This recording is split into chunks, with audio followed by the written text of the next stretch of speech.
അനുഗ്രഹിക്കപ്പെട്ട നല്ലൊരു പ്രഭാതം കൂടെ ദൈവം നമുക്ക് തന്നിരിക്കുമ്പോൾ ഇന്നത്തെ ധ്യാനത്തിനായി മർക്കോസിന്റെ സുവിശേഷം 10-ാം അധ്യായം അതിന്റെ 46-ാമത്തെ വാക്യം. യേശു അതിന്റെ 46-47 വാക്യങ്ങൾ ഇങ്ങനെ പറയുന്നു: അവൻ ദാവീദ് പുത്ര യേശുവേ, എന്നോട് കരുണ തോന്നണമേ എന്ന് നിലവിളിച്ച് തുടങ്ങി. യേശു കർത്താവിന്റെ പരസ്യ ശുശ്രൂഷ കാലഘട്ടങ്ങളിൽ താൻ തന്റെ ശിഷ്യന്മാരുമായി ധാരാളം അല്ലെങ്കിൽ ധാരാളം ജനത്തിന്റെ അകമ്പടിയോടുകൂടെ വഴിയിൽ കൂടെ നടന്നു പോകുമ്പോൾ ദീർഘനാളുകളായി കണ്ണിന് കാഴ്ചയില്ലാത്ത ബർത്തിമായി എന്ന് പറയുന്ന ഒരു കുരുടൻ വഴിയരികിലിരുന്ന് ഭിക്ഷയാചിച്ചുകൊണ്ടിരുന്നു. എന്നാൽ യേശു കടന്നു പോകുന്നത് കേട്ടപ്പോൾ പുറമേയുള്ള കണ്ണുകൊണ്ട് കാണാൻ കഴിയില്ലെങ്കിലും ഉൾക്കണ്ണുകൊണ്ടുള്ള ഒരു വെളിച്ചം തന്നിൽ വീശിയത് കൊണ്ട് ഇരിക്കുന്ന ഇരിപ്പിൽ ഇരുന്നു കൊണ്ട് അവൻ നിലവിളിച്ച് പറഞ്ഞൊരു വാക്കാണ്: ദാവീദ് പുത്ര, എന്നോട് കരുണ തോന്നണമേ.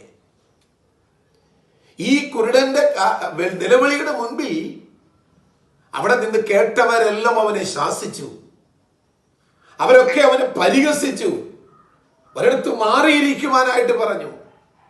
പക്ഷെ എല്ലാവരും മാറ്റിയിരുത്തിയപ്പോൾ ഒരാൾ അവനെ മാറ്റി നിർത്തിയില്ല. അതത്രേ നമ്മുടെ യേശു കർത്താവ്. അത്രയും വലിയ ജനക്കൂട്ടത്തിന്റെ മധ്യത്തിൽ വലിയ ശബ്ദങ്ങൾ ഉയർന്നു എങ്കിലും യേശു കർത്താവ് കേട്ടത് തന്നെ പുകഴ്ത്തുന്നവരുടെ വാക്കുകളല്ല, അതിനപ്പുറമായി കരയുന്ന നിലവിളിക്കുന്ന ഒരുവന്റെ ശബ്ദമാണ് യേശു കേട്ടത്. എന്നെ ശ്രദ്ധിക്കുന്ന വാത്സല്യ സഹോദരങ്ങളെ, യേശുവിനെ പുകഴ്ത്തുന്ന കോടി കോടി ആൾക്കാർ ഇന്ന് ഭൂമിയിൽ കാണും. യേശുവിന്റെ പേര് പറഞ്ഞു വാഴ്ത്തുന്ന ഒരുപാട് പേര് കാണും. അതൊന്നും തെറ്റെന്നല്ല ഞാൻ പറയുന്നത്.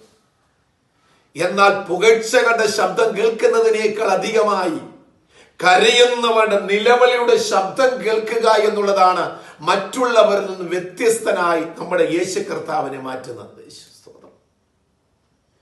ഈ ഭർത്തിമായി നിലവിളിച്ചു.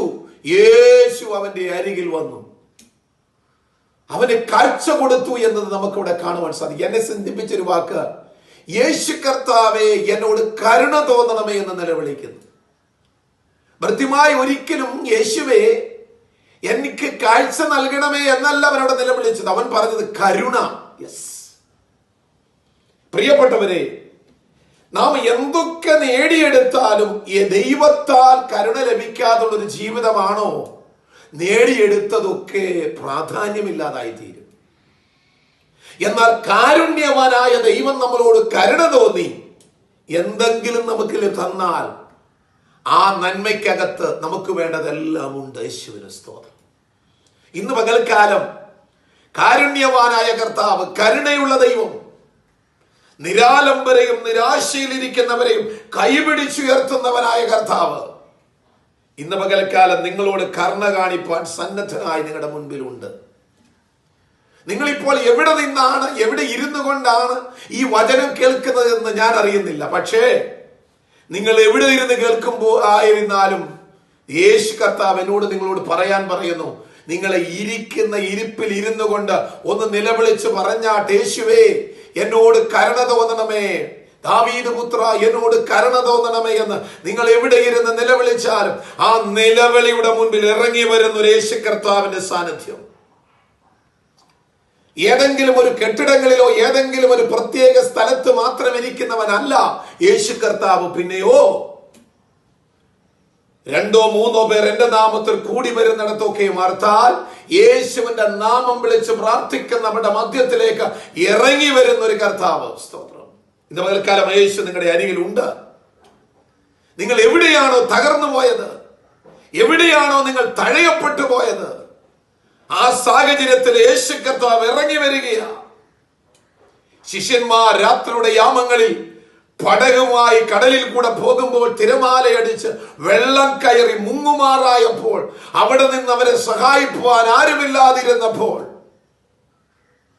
ശിഷ്യന്മാർ പെട്ടെന്ന് വിളിച്ചൊരു നിലവിളി ശബ്ദമുണ്ട്: യേശുവേ, ഞങ്ങളെ രക്ഷിക്കണമേ. യേശു അവിടെ അത്ഭുതം പ്രവർത്തിച്ചെങ്കിൽ നിങ്ങളുടെ നിലവിളി കേൾക്കുവാൻ കടലിന്റെ നടുവിൽ ആരുമില്ല എങ്കിലും നിങ്ങളുടെ കൂടപ്പുറപ്പുകൾ നിങ്ങളുടെ നിലവിളി കേൾക്കുന്നില്ല, നിങ്ങളുടെ ജീവിത പങ്കാളികൾ നിങ്ങളുടെ നിലവിളി കേൾക്കുന്നില്ല, നിങ്ങൾ ജന്മം കൊടുത്ത മക്കൾ കേൾക്കുന്നില്ല, നിങ്ങളുടെ കൂട്ടു സഹോദരങ്ങൾ, നിങ്ങൾ സ്നേഹിച്ച പലരും നിങ്ങളുടെ ശബ്ദം കേൾക്കുന്നില്ലെങ്കിലും ഇന്ന് പകൽക്കാലം യേശു കർത്താവ് നിങ്ങളുടെ നിലവിളി കേൾക്കുന്നു. യേശു നിങ്ങൾക്ക് സൗഖ്യം നൽകാൻ പോവുകയാണ്. യേശു നിങ്ങളുടെ പ്രശ്നത്തിന് പരിഹാരം നൽകാൻ പോവുകയാണ്. വിശ്വസിച്ചുകൊള്ളുക. ആകയാൽ ഇന്ന് പകൽക്കാലം ഈ വചനം നിങ്ങൾക്ക് ഒരു അനുഗ്രഹമായി തീരട്ടെ. ദാവീദ് പുത്രായനോട് കരുണ തോന്നണമെന്ന് ഭർത്തിമായി നിലവിളിച്ചതുപോലെ യേശുവിനോട് നിലവിളിക്കുക. നിങ്ങൾക്ക് പ്രശ്നത്തിന് ഇന്ന് പരിഹാരം ദൈവം അത്ഭുതം നൽകും. ഈ യേശുവിൽ വിശ്വസിക്കുക, യേശുവിനോട് അടുത്ത് ചെല്ലുക, യേശുവിനോട് പ്രാർത്ഥിക്കുക. ഈ വചനം നിങ്ങൾക്ക് ഒരു അനുഗ്രഹമാകട്ടെ എന്ന് ഓർപ്പിക്കുന്നു.